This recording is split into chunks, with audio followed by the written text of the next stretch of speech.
नमस्कार दर्शक बंधु, आशा करी आपण माने समस्ते भलर थे। तेबे कौन आप जानते कि भारत में चा केबे आसला बा ताको किए आनीला बा भारत में चा पीवा एते मात्रा केमिति वृद्धि पाइला? तेबे चलतु आज का वीडियो स्टार्ट करवा।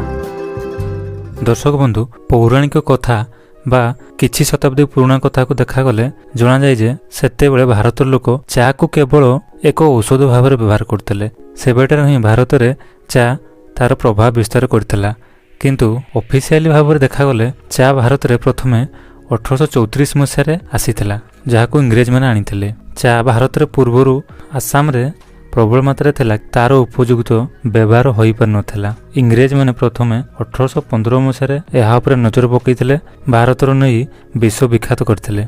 तेबे दर्शक बंधु, सेतेबेले भारतर जनरल गवर्नर थिबा विलियम बेंटिंग प्रथमे चार परंपरा को शुरू करथिले और तार उत्पादन पई विभिन्न कार्यकलाप करथिले और एबे भारत होउची चा उत्पादन करिबारे सर्वप्रथम देश भाबरे अग्रणी हासिल करिछि। एक रिपोर्ट अनुसार देखा जाय जे 2007 और 8 मसीह रे भारत प्राय चा उत्पादन करिबारे 2034 करोड़ टंकार विदेशी मुद्रा लाभ करिछि। तेबे दर्शक बंधु, आज का इनफॉरमेशन वीडियो केमिति लागला?